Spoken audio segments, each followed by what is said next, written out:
All right. This is Batman with his weird stuff. Um, anyway, greatest AI programmer of all time, period, the end here, about to crush everybody else in the AI game. I was watching Y Combinator streams last night, or like shorts, and pretty much 80% of what they're like, we would like to, invest or apply to Y Combinator with the thing that we're talking about. And I'm like, yeah, I got that all covered. So what is Y Combinator looking for? Right? They're looking for, I'll tell you the story. And maybe this is for the guys that know me, this might sound like a familiar story. They're looking for people that also were. would add Just a second. I'm gonna have to mute you for because Batman, because you have all kinds of weird noises going on. Let me know if he says something. Anyway, so the story that they want for Y Combinator, right? What they want is somebody that was working on an internal tool for a company, and that tool might be helpful to other companies. That was one video. Another video was what enterprise glue, meaning connecting APIs and stuff like that. I'm not talking about Y Combinator like working for them. I'm just saying in terms of them being able to identify where the market is. And so then they also talked about AI enterprise resource planning. They also talked about AI tools for simple back office tasks. And I know, but here's the reason why they want to get shovels in the same spot is because that's where the money is, right? So as somebody that's been doing this for 24 years, I know that the YC people aren't stupid.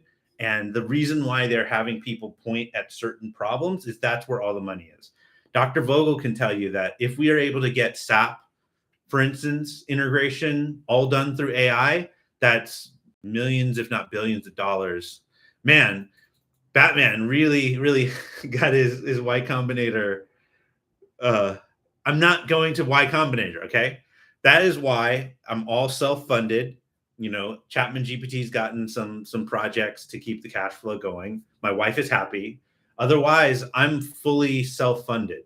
So I don't need anybody, but it's just good to know that the industry's in the same place that I'm in. So I'm going to put I'll give a link to the stream. All right. You know what? I think Batman when he was a kid. I love the chat right now. When Batman was a kid, he got bullied by Y Combinator, or like Y Combinator called his mom something mean, something like that. Called his baby ugly. I don't know. Something happened to Batman there.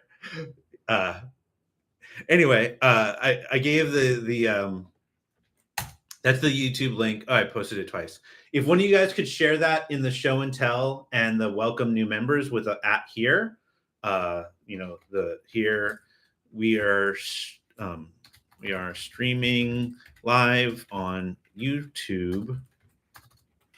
Let's show the world we are the best team online. Period. Yeah. Shout out to Dr. Vogel. So beforehand, he was showing us some really cool code. Basically, I came up with the ChatGPT retriever for DSPy, which basically connects your ChatGPT logs to DSPy. So it's like Chroma, ChatGPT Chroma retriever. So he's probably got it tricked out crazy. But mine was just kind of a simple. I broke the ChatGPT conversation history into pydantic models. I used Olama for the embeddings. That's why it takes forever, Batman, to get it into your database. I'm not a huge fan of the Llama embeddings. There's some new models out that we might use. But anyway, this is what Dr. Vogel kind of took and ran with. So, but that's not where we're. And then shout out to DSPyGen if you want all kinds of stuff, then that's where to go. So now let's go back to what we were working on. So David, this is what I was telling you about, like what we're working on today. I want you to switch off of what you're working. I know it's like a lot of switching and stuff, but trust me, it's worth it.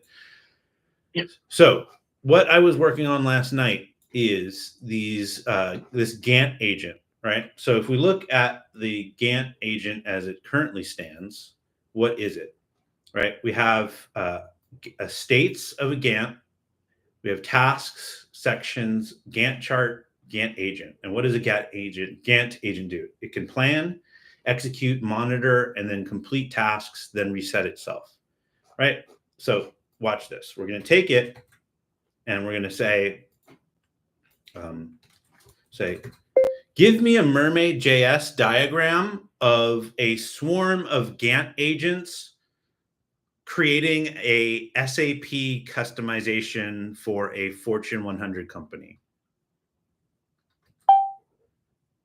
And just to give you a perspective, first we're going to get it to give us the picture, the swarm creating the SAP customization, right? So then we're going to say, give me a high and low estimate of how much just the customization would cost for a project like this for a Fortune 100.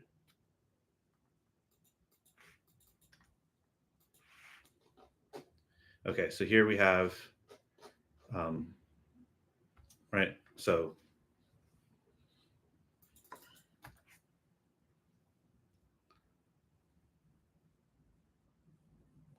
okay, so 500,000 to 800,000, or 1,000,000 to 2,000,000,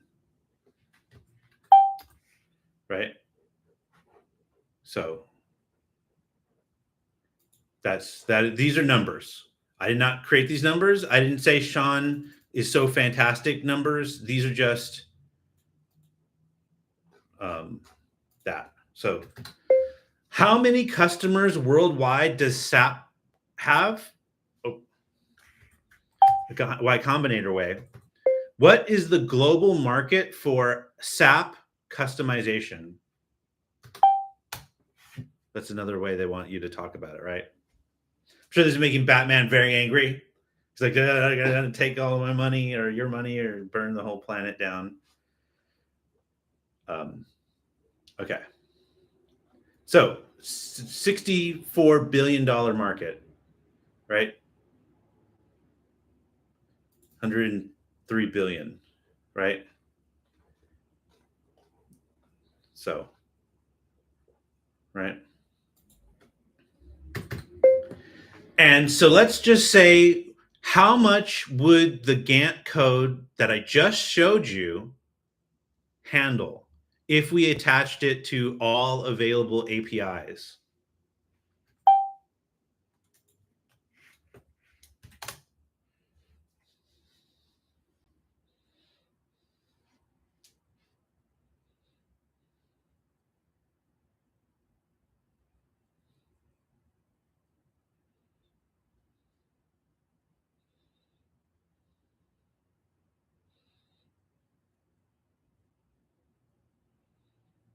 Cool. So yeah. So one of the other things about this technology, and so far nobody's on YouTube. Um, all right. Well, one day we'll get to people watching on YouTube. So I'll just pretend like there's an audience. And so the thing about that is, and so then like if this is what a Y Combinator pitch, what would the 7 slides notes be?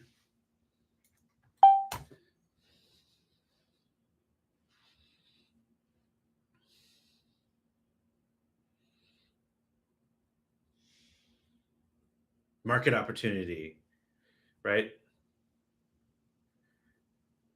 Now this is only for SAP. So we're only talking about a 60 billion to 100 billion dollar market. So then now we'll just do it to go even crazy, right? Because this is now, because this is Y Combinator, we want to go even bigger. How many applications could we find of these Gantt agents?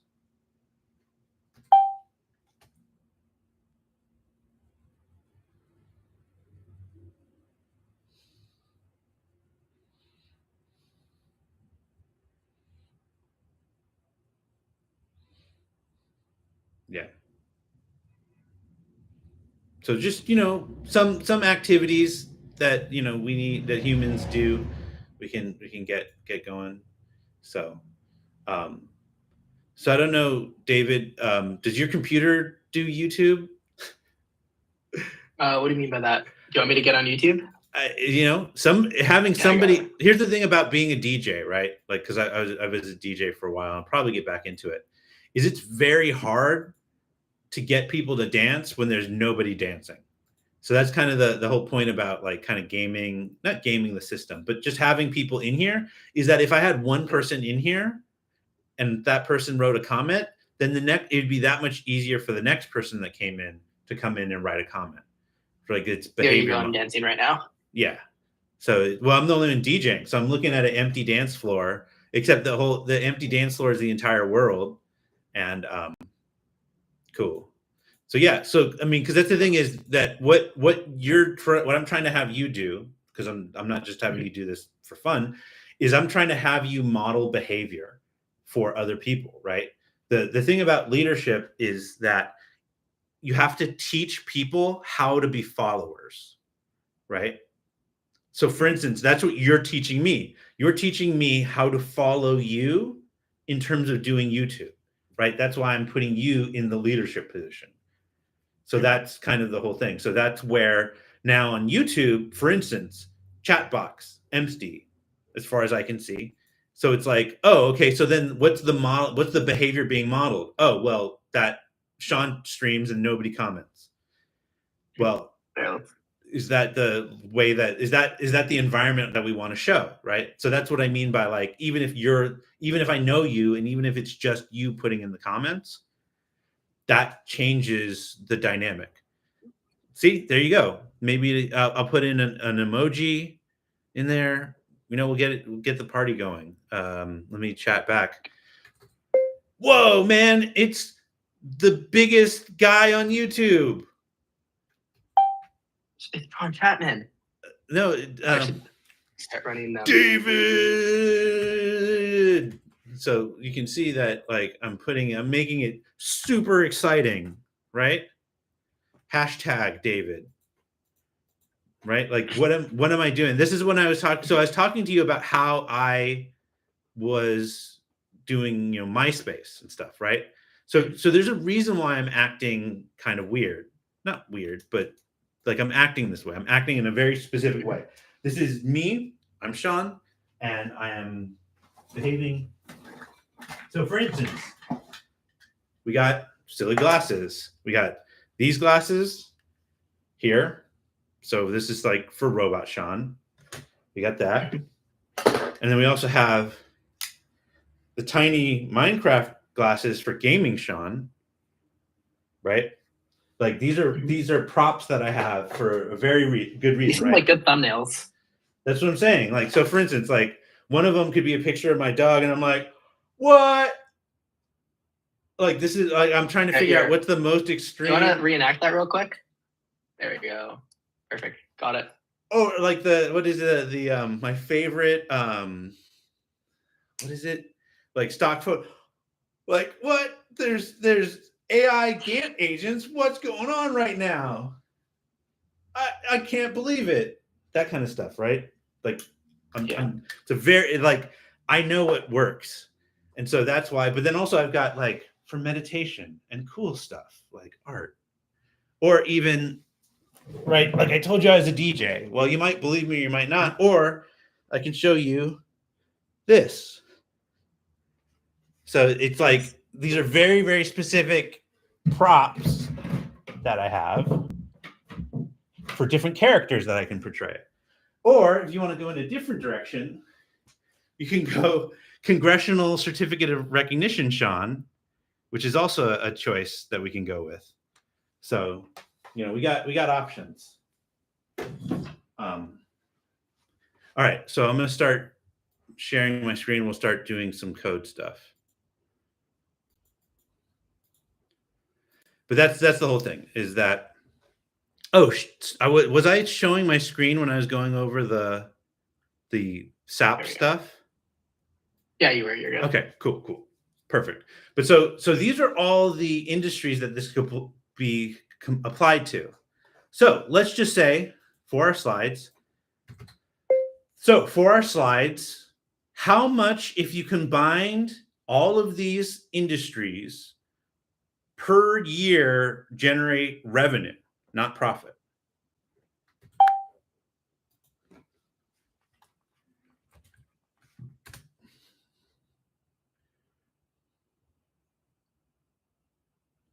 See, modern product management.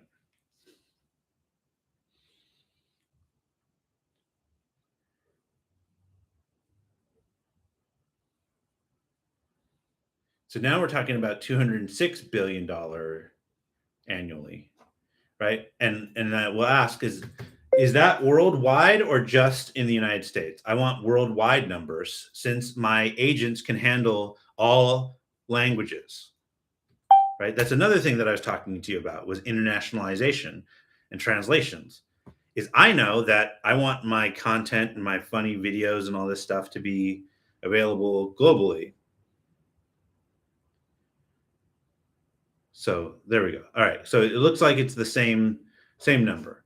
Now we can just this seems like maybe a low estimate, but whatever. So that's what we're impacting with our agents. So now that I've given you guys a example of what this looks like, now I'll show you how I work. So show me the synthetic production logs of the Gantt agents managing an entire SAP customization project for a Fortune 100 company, period. The logs should be of the workflow of Dapper. Each message should contain the cryptocurrency ID and price so that the company can be charged for each action that an agent takes. That's one shout out to Dr. Vogel.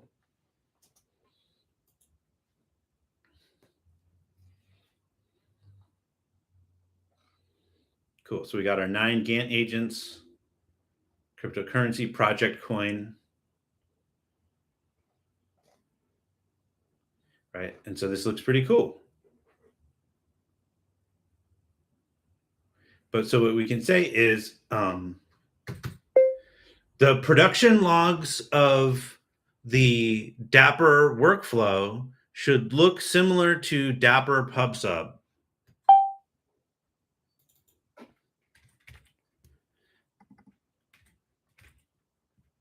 Now, here's the thing. I don't know exactly. I mean, I do know what these formats look like, but we're going to get it for the record. Oh, let me push this.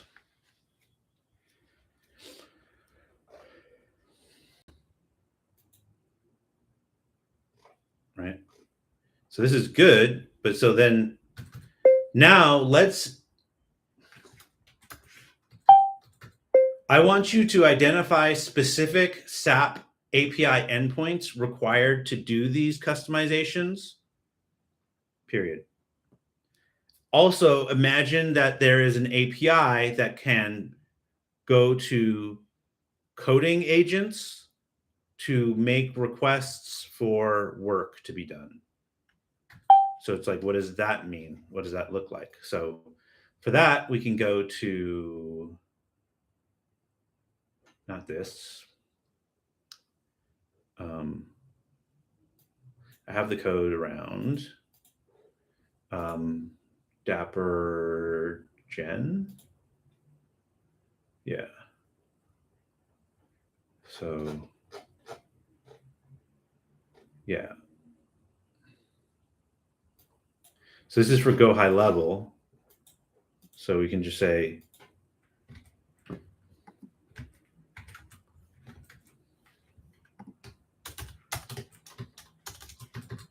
change this from Go High Level to SAP. Yeah.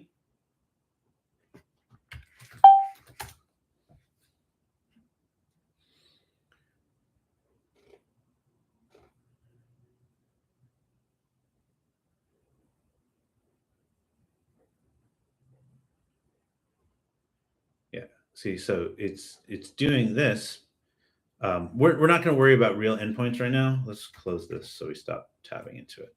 Okay, so that's part of it.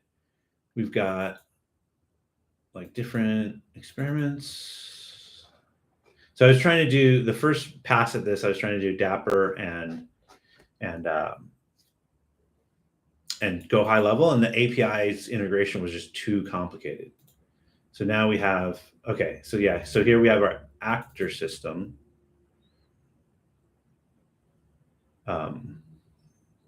And so this is like a wrapper around it. So we got my app. That's not it. Fast app. This might be it. Yes. Okay. So we're just going to grab this. And we're going to also copy this in here. That's another thing. So this contains our AI, our own agent framework, our own actor system, which contains all of this stuff.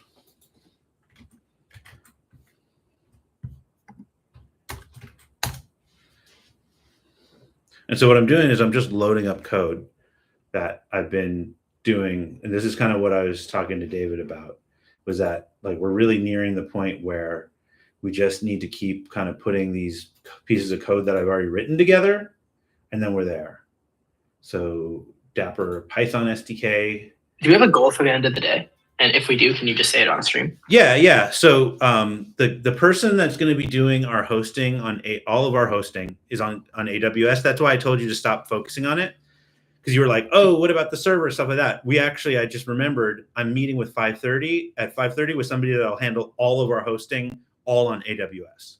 So literally all the stuff that you're concerned about, somebody else will handle if we're able to get these agents working, right? Nice. So that's why I'm saying like that DSPy fundamentals project that I sent you, I want you to be able to get that installed, and you're at least able to, in that fundamentals project, let me go there. There's the Gantt agents, right? Mm-hmm. I want you to be able to run this. If I hit Gantt agent run, you'll see that it's looping over the project pieces. Monitoring phase not yet implemented. So you see how it crashed because we had this not implemented error. It was actually going through and running. This is DSPy here, and it was not running it here. But so that's the thing. It's just I want you to be able to hit the play button on this and have it get to this part. Now you're going to need Olama installed. Do you have Olama installed? Nope, but I can get that done pretty easily. Well, if you change this to DSPy, you just do init DSPy.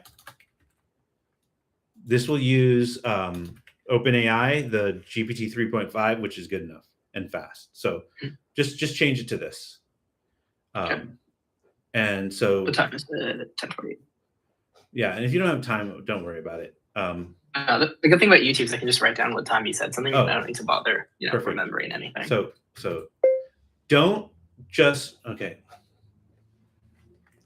because it copied the code that I had.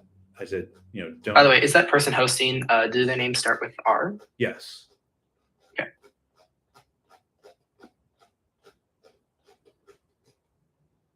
The last 4 digits of the social security number. I'm just kidding. Perfect. Okay. What we need to say is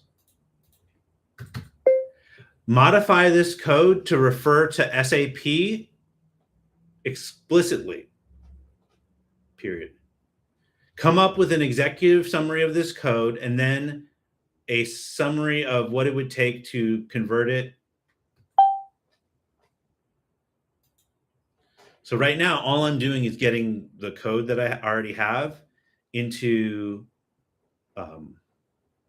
the system.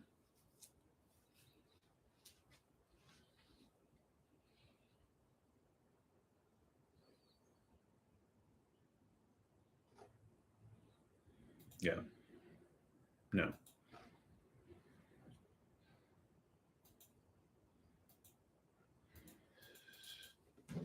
Do not. So the thing is, it's duplicating the code. So I'm just stopping it. I realize like I'm not going to fight it right now. I'm just going to give it this code here. We're also going to go get the workflow stuff. This is from the Python SDK. This is the workflow stuff. So I just want it in the context window. So then we got our fan in, fan out, which is important.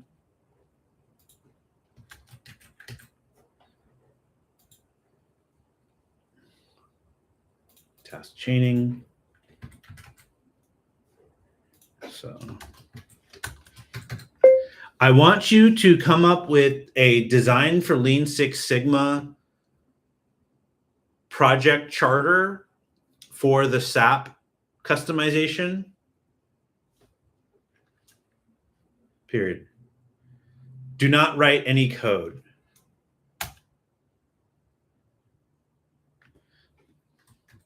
So Lean Six Sigma is a big project planning technique.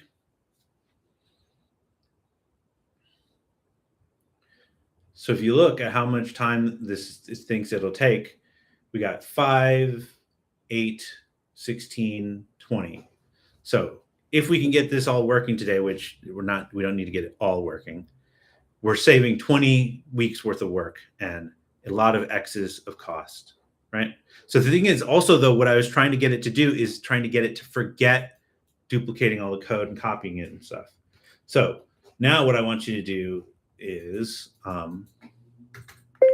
create a statement of urgency relating to all of the code that I have shown you so far, period. Reference specific technologies and their importance to the strategy, right? Like I'm trying to get it to now think like a project manager.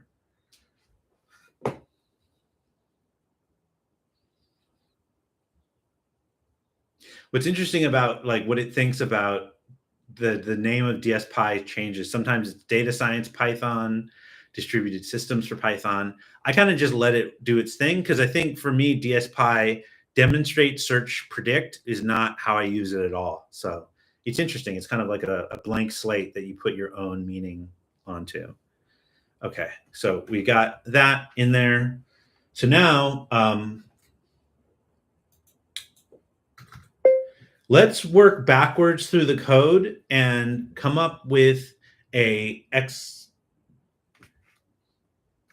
executive summary of each technology, starting with Dapper workflow, and then ending with Gantt agents.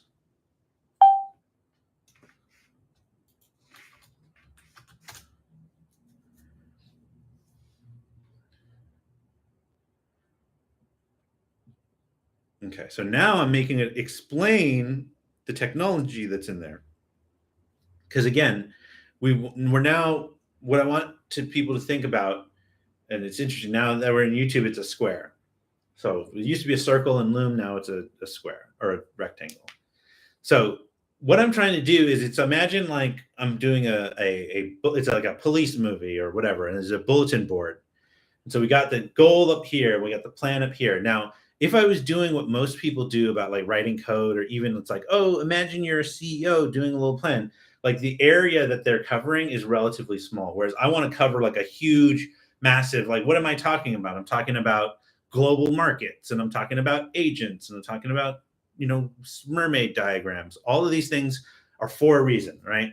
Just like we have our glasses for a reason, for robot mode, right? I guess this would be like agent mode in the future. We have all this stuff in here.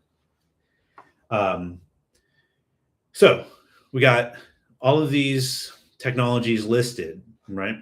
And so now what we're going to do is we're going to say, well, actually, let's do a review of the mermaid diagrams that we have to work with. Mermaid.js documentation. Because it helps to, what? Where's the Gantt agent.py file? Like, is it in DSPy fun? Yeah, it's in the, if you look, in SRC DSPy fun. Oh, the agents. Yeah. Okay, let me move it over.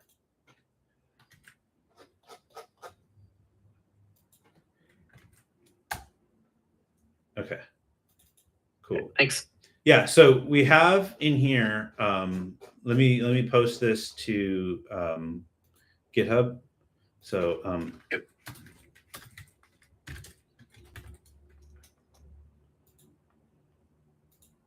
okay.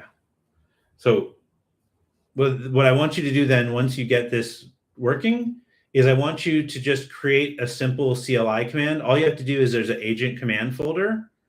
You add in here, we got the API, not the API request, we got the Gantt agent. So just create a Gantt agent and run it from the CLI. Yep. And then also I have a coder agent in here that can use the CLI. So if you look at what's in here, if you look at the way a coder agent is developed, I want you to just have the Gantt agent. So if you look here, right, the Gantt agent is looping through a plan, right? It's iterating over the tasks. And so at each point, I want you to just have the Gantt agent create a coder agent that does a task from there. And it doesn't have to do it well. It doesn't have to be anything. It's just, I want to know that you can get it from basically from CLI to Gantt agent to coder agent. And that's it. Because that's basically what I want to do is I'm talking about the big picture, and I want you to just be because I'm the only one that's done these things so far. So to have somebody validate that it actually works is just what I need. So let me know. Okay, I might need some help later, but I'm gonna try and do it myself first. Yeah. So I'll go back to shout out to David for anybody just tuning in. He is our let me think of a good title for him. Director of YouTube operations for right now, but also he's I think the head of code execution. We're coming up with titles. I don't want to make you a VP because that's a bit too high for this imaginary scenario, but we want you to have a good title. Anyway, he can help you out with YouTube automation, stuff like that. He's not cheap, but it's worth it. So just reach out if you're interested. Anyway, back to what we're making. Documentation. All right, so here are all the diagrams that we can create with Mermaid, right? And so here, it's interesting is doc rot. We'll kind of go over this. Doc rot is a catch-22 that Mermaid helps solve. Diagramming and documentation costs precious developer time, not if you have an AI do it, and gets outdated quickly. But not having diagrams or docs ruins productivity and hurts organizational learning. Mermaid addresses this problem by enabling users to create easily modifiable diagrams. It can also be made part of production scripts and other pieces of code, right? So this is kind of the point, right? And you can integrate it with all kinds of external systems, but whatever. So let's look at the charts. So we've got a flow chart, super simple chart, start, stop. You can get, different shapes. Sequence diagram. Okay, so this is what we're going to start off with, right? So I want you to create a sequence diagram starting with the value stream map of a Fortune 100 CEO to the Dapper workflow to the Gantt agents and back. Right? So why did I do this? So what I'm doing is I'm saying, let's start, let's end, or not end, let's start. So this is like, you can think about it as, in terms of a story, right? 1, 2, 3, 4, or no, it's actually 1, 2, 3, 4. So it's telling a story with the arrows, right? So it's not just boxes and stuff. So let's see what it looks like for us. And so another thing is I'm doing this in reverse, kind of, meaning that I am creating documentations as if a whole bunch of people did a bunch of planning and did all this kind of stuff, right? None of this stuff exists, but this doesn't exist in any kind of like structured way right now. So let's see how this works, right? Value stream map. Well, actually, we should determine my audience on YouTube is mainly developers with 5 to 10 years of experience, period. I have 24 years of experience, so I have to make sure that I define terms that I use. Let's define design for Lean Six Sigma.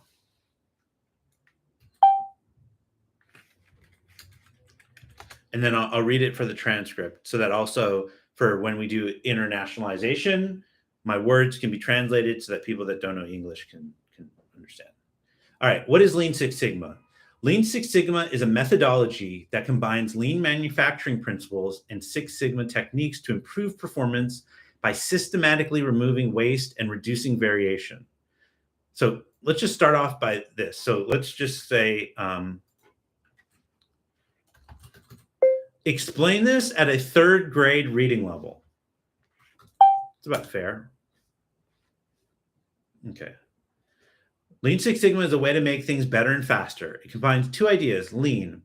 Think of this as cleaning up your room. When you clean up, you get rid of things that you don't need. This helps you find your toys and clothes faster. In Lean Six Sigma, we clean up the way we do things at work to make everything happen more quickly and smoothly. Six Sigma. Imagine you are learning to throw a ball into a basket. You practice a lot and get really good at it, so you almost never miss. Six Sigma is like that practice. It helps us do things very accurately and avoid mistakes. So Lean Six Sigma helps us clean up and organize our work, practice to get really good and not make mistakes. By doing these things, we can make our work better and faster. So following this same explanation chain, why is having me use this within a ChatGPT session to design systems that don't exist valuable?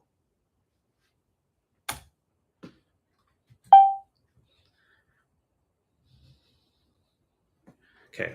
By using Lean Six Sigma in a ChatGPT session to design systems that don't exist is valuable. Imagine you are building a brand new, super cool treehouse with your friends. But instead of just grabbing random pieces of wood and nails, you have a special guidebook that tells you the best way to do everything. This guidebook helps you make sure your treehouse is strong, looks great, and is built quickly without any mistakes. That's kind of what Lean Six Sigma does for grown-ups when they are making new things or improving how they work. So finding the best way to build things, preventing mistakes, saving time and resources, getting better results, using smart ideas. Right? How ChatGPT and Lean Six Sigma work together. You can ask ChatGPT for ideas and advice on how to start and plan your project. Lean Six Sigma provides a step-by-step guide to make sure your project is done right.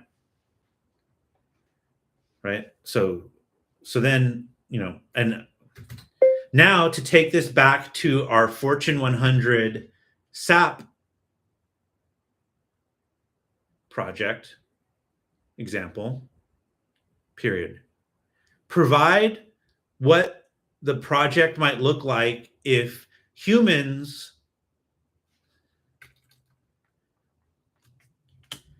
a human developer company was trying to do this project without AI, period. What would the likely timeline be and what mistakes would most likely occur? Provide percentages of mistakes.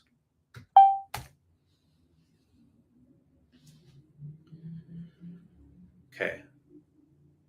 Yeah. So timeline requirement gathering 4 to 6 weeks, system design 6 to 8 weeks, resource allocation 2 to 3, development 16 to 20 weeks, testing 8 to 10 weeks, development 4 to 6, right? So total estimated time to do what I'm trying to do right now, approximately 1 to 1.5 years, right? Potential mistakes, 20 to 30% miscommunication, design flaws 15 to 25%, development delays 25 to 35. I'm not going to read all of these, but let's just say that.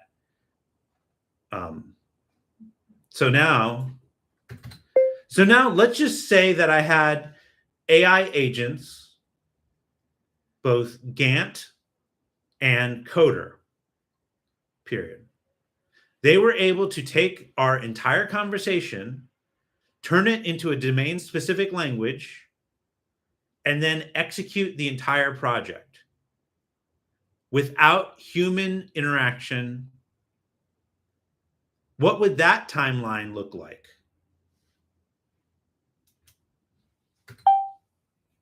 So this is to provide context as why I'm making these choices.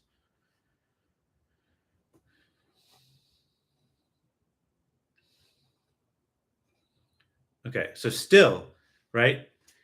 If it thinks it takes 1 to 2 weeks, system design 2 to 3, right? Like, you see how it's still thinking in terms of human terms? So now we've gotten the time to 5 to 7.5 months. Okay, so, but actually that's the thing is, so here's the challenge that other people have that I don't have, right? Is, but then you combine my 24 years of experience and templating and finite state machines, you avoid all of these things. So watch this. So what we're going to do is we're going to give it this Gantt agent. And we've had a conversation before, but keep in mind, I'm not telling it that I'm great, even though I know I am. I'm just giving it the code that I'm showing. And so, so let's watch this. What design decisions have I made that will reduce the time even further versus other AI agent systems without as much engineering?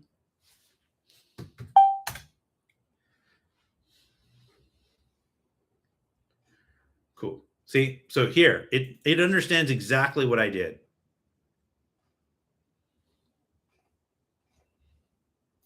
What are the benefits?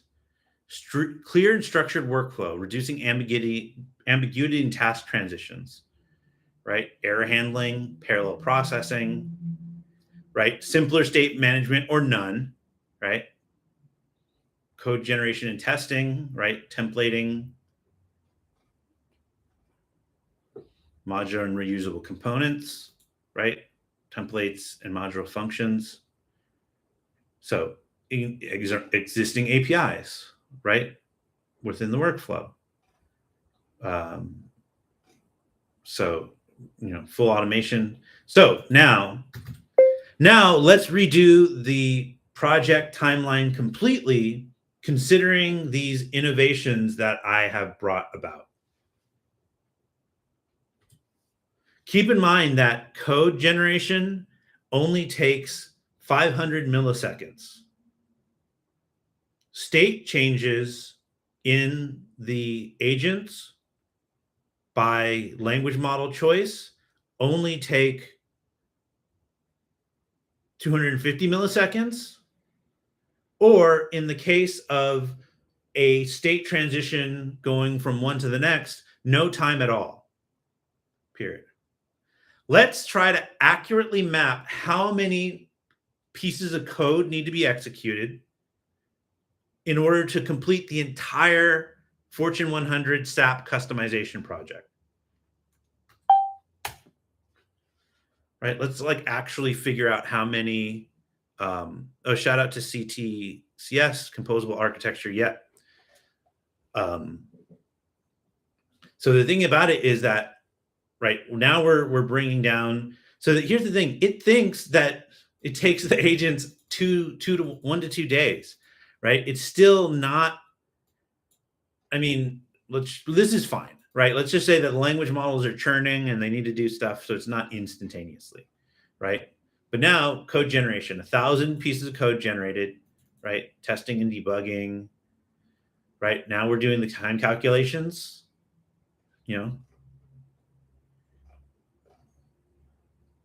Okay, so total estimated time, 20 days.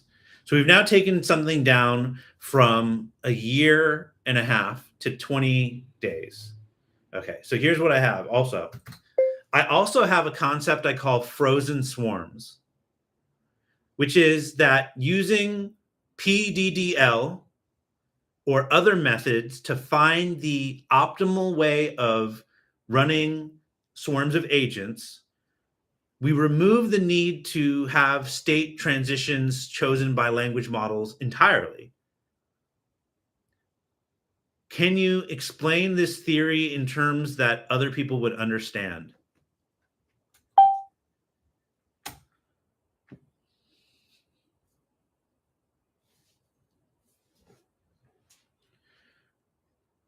Okay, cool.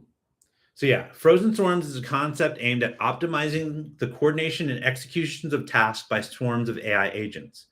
The main idea is to predetermine the best possible way for these agents to work together to achieve their goals, eliminating the need for on-the-fly decision making. This is achieved using methods like planning domain definition language, which is a language used to define the tasks and rules for achieving them, right? Swarm of agents, a group of AI agents working together to complete a task. Each agent has specific roles and capabilities. Example, imagine a team of robots cleaning a large building. Each robot is assigned a specific area to clean. State transitions, traditional approach. Normally, AI agents decide their next steps based on the current situation or state they're in. This decision-making process can involve complex calculations and can be influenced by various factors, including external inputs and language models.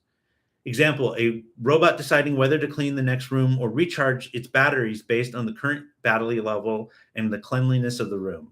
Frozen swarms. Instead of making decisions in real time, the optimal actions for the swarm are predetermined using advanced planning techniques. This means that each agent follows a preset plan without needing to make on-the-fly decisions. Before starting a cleaning task, a plan is created that specifies exactly what each robot will do in what order, taking into account all possible scenarios. The robots then follow this plan strictly. PTDL. It's a language, eliminating benefit of frozen swarms. So, visualizing the concept. Imagine you're organizing a treasure hunt for a group of kids. Instead of letting the kids decide where to go next after each clue, you create a detailed map that tells them exactly where to go and what to do at each step. This way, the kids just follow the map, making the treasure hunt smooth and efficient. The map was created by thinking about all the possible scenarios and choosing the best path ahead of time. In the same way, frozen swarms uses advanced planning techniques to create a detailed, optimal plan for AI agents. The agents then follow this plan exactly without needing to make decisions during their tasks, resulting in a highly efficient and error-free execution. So now let's apply this frozen swarm technique to the customization of SAP for a Fortune 100 company. Oh, I didn't say no.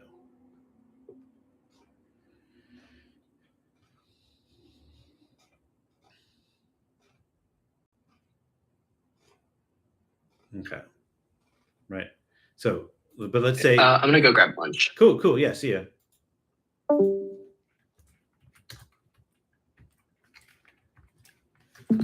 Provide time estimates, assuming the process has been done before, or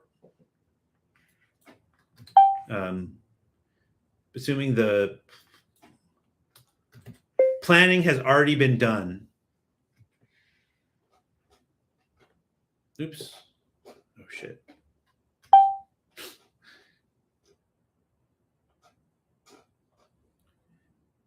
What the hell? Oh, I accidentally. Oh, okay. Done. Sorry. Okay. Where is it? All right. Already been done. So there's that. And then, yeah, let's just assume the planning has already been done.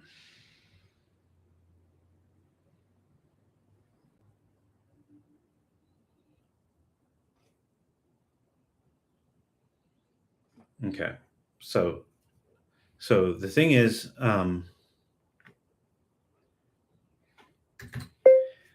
the time estimate of 1 week doesn't make any sense. I need you to be much more specific on how you're calculating these time estimates.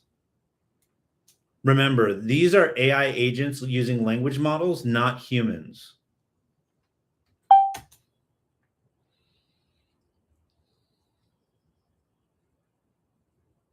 Perfect, right? Planning's already done. 25 seconds.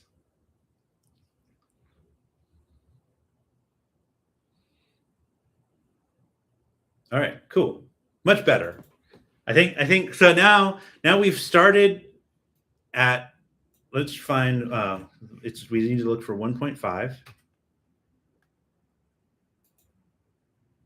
Okay, so we're going to start now. I think I'll be able to show you guys the vision that I have, right? Is that, just a second. Let me find the 1.5 years. Okay, cool, perfect. So human developer driven customization project without AI, right? This is the current state of almost all business. Almost all businesses barely use AI. Like, the people that are watching this, the people that are in the community, you guys probably think that people are using way more AI than they are. People are like, oh yeah, I checked out ChatGPT. It was interesting. Whereas I'm sure people like us are like, this completely changes everything. I am almost immediately things did not work out at my job once I found that ChatGPT could make a website from a napkin. Let's just put it that way. The calculus of my career completely changed at that moment. All right, cool. So let's go back over the human developer project, likely timeline. Planning and requirement gathering, 4 to 6 weeks. System design, 6 to 8. Resource allocation, 2 to 3. Development phase, 16 to 20. Testing, 8 to 10. Deployment, 4 to 6. Training, 4 to 6. Monitoring optimization, 6 to 8. So we're talking about approximately 1 to 1.5 years to get something done. And my position is that I can do it in, oh, what happened? Something. Okay, so let's just redo it. My position is that it can be done in a minute, maybe a day. We'll say a day using my frozen swarm technique. This is the innovation. Okay, it's having a tough time. We're gonna let it pause. We're gonna take a break. With on ChatGPT, it's having a little bit of a trouble right now. So now we can go back to, we got cursor, which is VS Code with. All right, cool. Now we're back to our coder agent. So yesterday, what we were able to do is get it so that the coder agent can write code and invoke that code. So this was code created by the coder agent, which makes a API request so we can run it. This is code that was purely created by AI, right? Ran the code. My whole point is that the way that I generate code is different, right? I'm using DSPy. Excuse me. So this is what my create source code looks like. It's just this, right? Let's do a better job. We'll make a better one just because we don't want to depend on the DSPy project or PyGen project. So what we'll do is we'll make a better coder module right now. So we went to the Python source code module. We're just going to grab this literally. I'm not going to do it in here. We'll use ChatGPT. I have a DSPy signature creator. Oh, wow, chat. Okay, no, please work. My GPTs. Okay, cool. We're back. Cool. All right. So please change this to use a code generation signature instead of a string.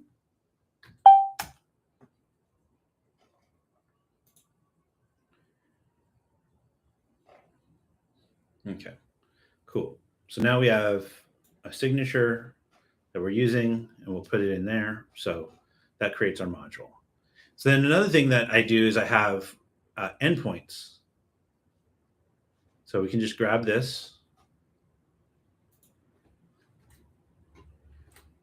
and we'll put it into the code.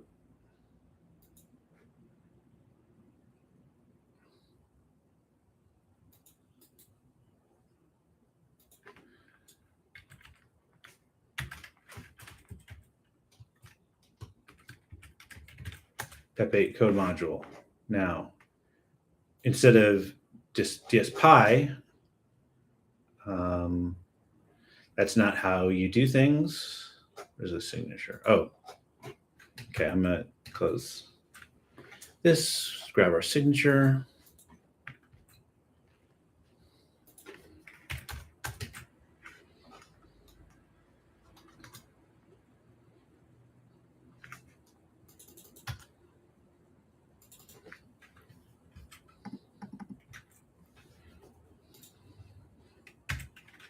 So prompt. Cool. So let's see if it works. Quicksort algorithm in Python. So you can see this is when I was working on the invocation code, because I wanted it to be separate steps. All right, so now we're going to call it. Let's see what gets created. No gspread. Oh, yeah, okay. So this is because I added Google spreadsheet to DSPy. I haven't pushed it. All right, let's push DSPy gen. Okay, so we got DSPy gen. Let's bump the version. All right, we got PyProject version.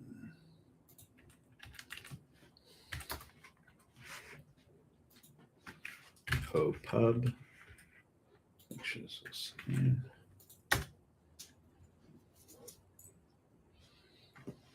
Okay. So this is kind of like my philosophy in action. Poe is a task runner for Python, but this is all it took to publish my poetry project. I should probably even make a script to bump the version, but whatever, not a priority.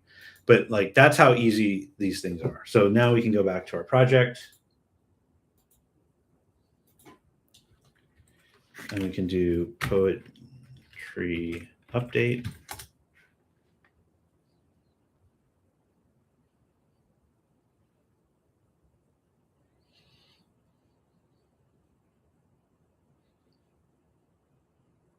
Cool.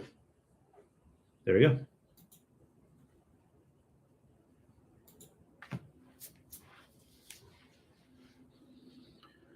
Perfect. Quicksort algorithm created. Looks good. Now what I want to do is I want to make it even better, because if I have it generate doc strings, my theory is if I have it generate doc strings, it'll generate better code. So we'll say include verbose doc strings in the style of a Fang Python architect. Now let's see the difference that makes in the output. It's a little bit slower, but now we see that it's much better, right? Like we got that doc strings and comments. Let's see how that changes it.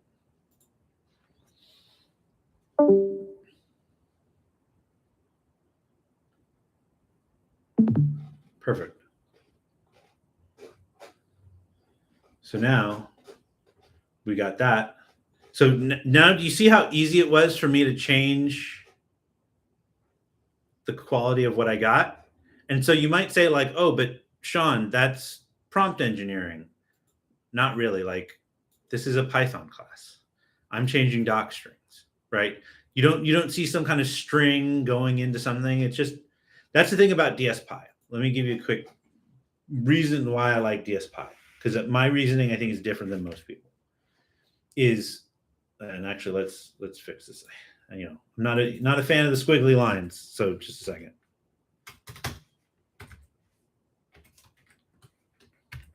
Oh, okay. There we go. All right. So let's talk about what this is versus LangChain or something else. All right. LangChain always being the example of like what's wrong. So let's first take a look at LangChain, right? Like one of the things I like to do, I call it apples to apples. So if I'm going to say I don't like LangChain, what the hell does that mean, right? Sean, you're just making a statement. Are you hate her or whatever? Let's look at LangChain. Let's see how we would create Python code with LangChain. I'm going to just look at the docs, right? All right, I'm going to use LangChain to generate Python. That's my song. Okay, so let's look at, for one, like LangChain is doing all this stuff now. So I'm looking at it, and so this is one of the things I talk about already, is if I'm trying to just like, if I want to just use LangChain, look at all the stuff I have to read through. So one of the things I always think about is like, what if English isn't your first language? This is hard to figure out. Even if you know, as a developer with 24 years of experience, if I was just trying to build a simple app with LangChain, or I wanted to just test it out, LangChain's now trying to do everything for everybody. I mean, hey, get paid. I'm not going to hate. I'm not going to count money in somebody else's pockets. I'm just talking about getting stuff done. But so here's the thing about it, right? Oh, let's build an agent. Let's look at how LangChain wants you to build an agent. End-to-end agent. Like, that's just so here's one of the things that I want you guys to think about with this stuff is what happened. You know, this is the thing that I always come across is, what if this SQLite saver has a bug in it? I think this is actually the first time I ever used LangChain. What happened to me? I was using it, and there was one bug, I think in like Chroma, and I wasn't able to use it at all because the example was, you know, in this situation that it was in. But like you see the example, it's like, this is trivial stuff, right? Like if we look at tools, right? Like there's where do I, you know, if I wanted to tell it how to make good code, you know, it's like, okay, now that we've looked at that, let's look at for instance, my agents. This is my coder agent looks like, right? You have this generate code template piece, but then you have your requirements and you have your output file, right? Has some variables, but then it's a state machine. So we go from analyzing requirements to writing code, right? We're doing some stuff in here. This probably could be cleaned up, but it's all Python, right? Extract back, triple backticks. Actually, I'm going to pull this and put it into, now that we have our code, I'm going to grab this because we always want to extract from triple backticks, right? So let's go to our code module. So we can now do this. We go to, so this is also another reason why I do things this way. It's now I have one place where I can change these things. So we can just say code equals extract triple backticks pep 8 source code, right? Oh, no, wait, that's the module. Sorry. We do this. Code equals return code. Right? Super simple. And we can just do it is we can just do extract. Sorry, let me go back, grab this. Right? We're extracting from triple backticks. Code. Right? It's all Python. Super readable, no special. That's the other thing about it, right? Do you see me mentioning any kind of like special esoteric prompt structures? Or no, it's a DSPy signature. What is a signature? Doc strings, input output. What's a module? It's a forward function where we're predicting, we get our prediction, we get the prompt, and we return the result, right? And then this is this call pattern. This is a pattern from DSPyGen where I decided, hey, you know what? Let's make this, instead of it being a class that I always have to instantiate, let's make it so that there's separate. We've now created an abstraction layer. Now, anybody that ever uses my code for the rest of history, if they want to use my pattern to generate Python, they use this function. They don't have to use anything else, right? And if you want to modify this, you could create your own call function, or you don't even have to worry about it. I just handled it for you.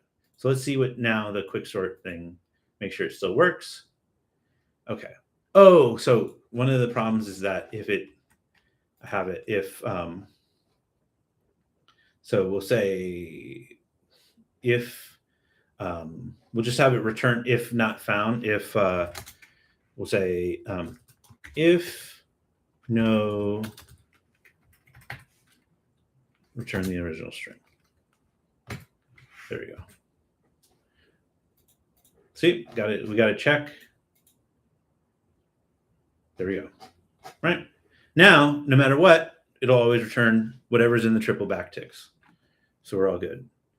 So yeah, so that's now our code generation. So now we can swap in our coder agent. We can get rid of this, and we'll call it pep8 code.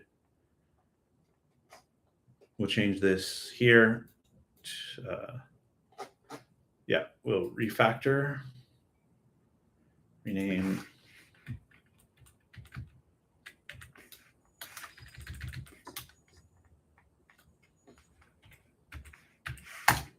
Right? Super simple. Nice and clean. So then we go to our coder agent, and we want to change out how we're writing code. And we just do pep8 code call.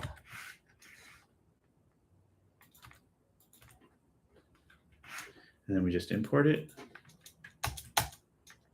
All right. So then now let's try it. Let's try it with a different pattern, right? So what do we want to have it do? We'll go up to here and we'll say, we'll have it. What would, another way to do it. Actually, we'll do it exactly this way. So this is actually what I was talking to David about, but we won't tell him that we already did it. So what we're going to do is we're going to take this, paste it, and take this, paste it. Okay. Let's make a coder Gantt agent, or let's make a Gantt agent subclass that uses the coder agent to get work done. We're just going to attach them.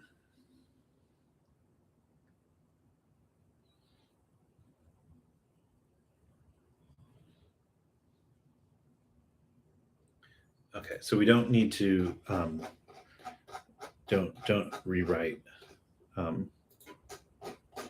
So what we're going to do is we're going to give it the path of the agent, because what we want to do is create copy path reference. We want to say to it, pasting, we're going to say, sorry guys.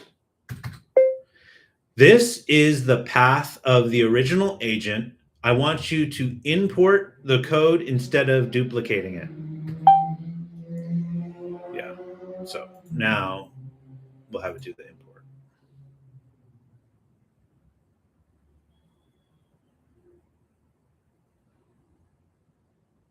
No, so it wasn't listening. So we got to give it a class name. So let's call it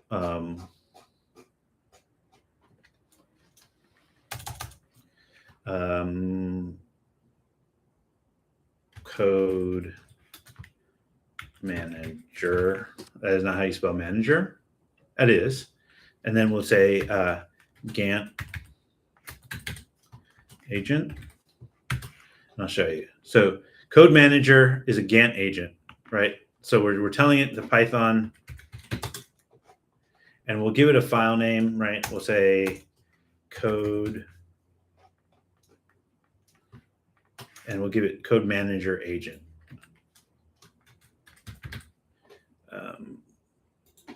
So, it's up to the 4 people watching. How you guys doing? Let me know in the chat if you know. I don't know. Like, tell me who you guys are, where you're from, that kind of stuff. Let me know if there's anything in particular you want to know or want me to go over. I know there's a lot that I'm going over. I'm gonna hit you guys with a pretty good emoji. I think. I don't know which one that is. I think it's a flower or clouds or something. Infinity Tunnel. It's Victory Lab. So shout out to the guys. Whoever's watching, lurking in the shadows. It's all good. All right, so we got our coder. It's still okay. So this is one of those problems, right, where it's still repeating the code. So we got to do more. So watch this. Actually, so that's the thing, is it's showing that it can't work. So watch this. We're going to use cursor. Shout out to Batman Osama for getting this going. All right, now we're in the DSPy fund. So now we're using a new tool. So new file, coder agent, and we got to give it a pi.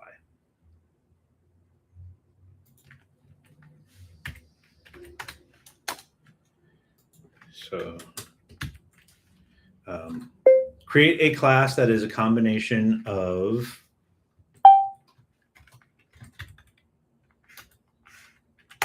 Gantt agent, coder agent,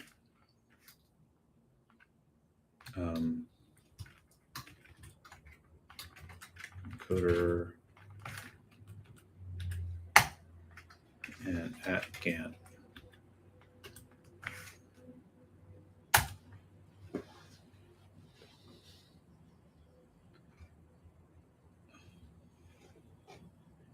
Okay, so it's interesting. It also wants to duplicate class. So what we're going to say is no. Oh no, we can say I know what it'll do is we'll cancel this. What we'll do is we'll have create a new folder called swarm. Yeah, exactly, swarm, and we'll call it file coder Gantt coder swarm, and we got to give it a pi.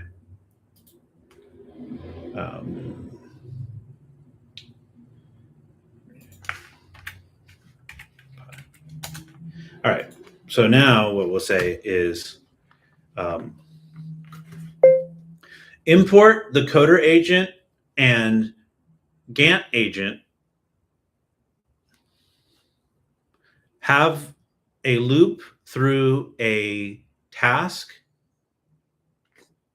chart, and let's just see if it figures this out. Okay.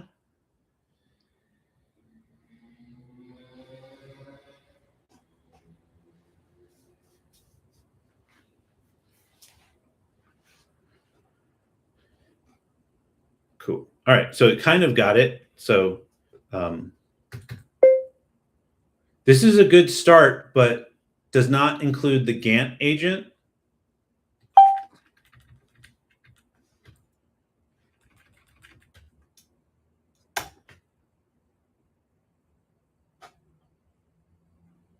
Perfect.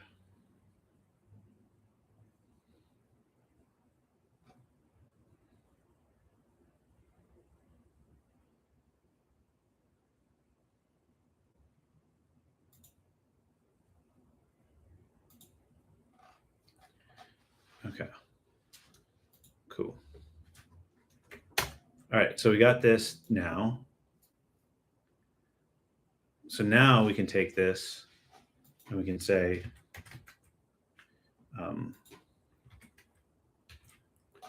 so we're going to say, can you simulate the production logs of this being successfully run? And that's a technique that I'm pretty good with, and I'll show you guys what that means. Because the thing is, if I run it, it won't be successful. So the thing is, we don't know what successful looks like, right?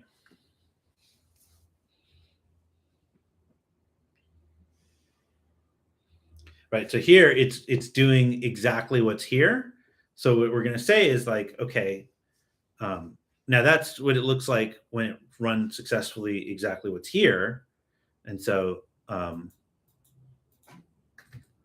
that is fine for the current state of the code, but I need to see what it looks like if the agents were running successfully in the ideal scenario. Review our entire conversation to identify what the ideal scenario would be and what the logs would look like in that case. Right? It's like, for instance, I don't know what the log should look like. I don't know what success looks like. So let's just imagine success and go towards that. So wait, stop. See, so do not reference the code as it exists and do not reference the logs as they exist. This should be all new text, period. In your reply, validate that you understand what I'm requesting. It might be that the conversation is too long or something that the AI is not having a good time.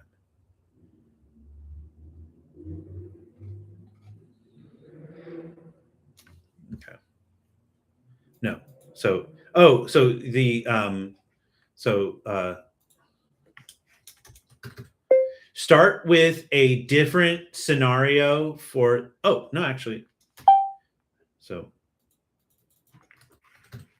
let's start off with the Gherkin scenarios for what successful production logs would look like for the creation of the customization for a Fortune 100 SAP implementation, period.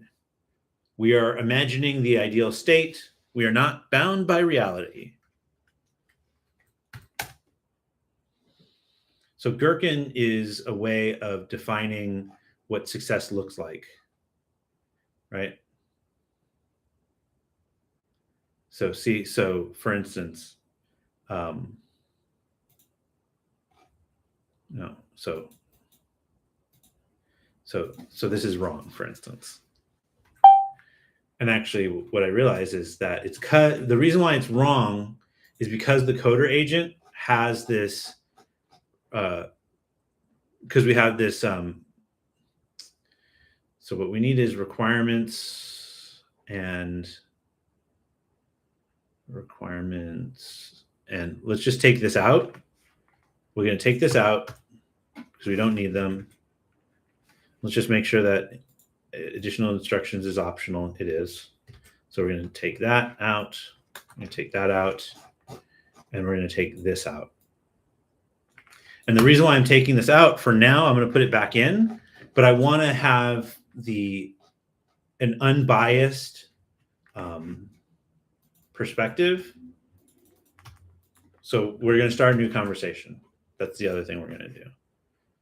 And then I got to go in a couple minutes. So I think we're going to just start off. We're going to copy the text into a new conversation, and then I'm going to head out. And thanks for everybody watching. Like I said, give me a comment if you like what you're seeing. If you want something else, you want to be a part of the team, let me know. Where we got spots. You don't have to be a good coder. You don't even have to know how to code. There's plenty of work that we got.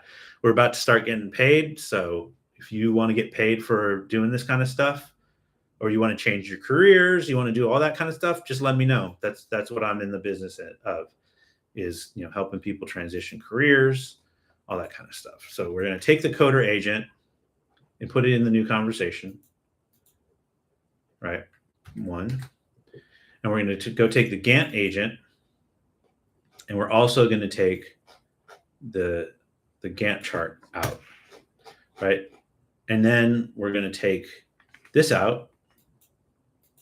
I realized because it was hard coded, right? And we're going to put this back in, right? Plan execution, Gantt chart, iterate over tasks, right? We're going to just get rid of all this stuff. Because what I realized is that we were telling it what it looks like. And so it was repeating to us what we were showing it. So we want to not give it the answers to the test, basically. So we got this. And then what we're going to say is,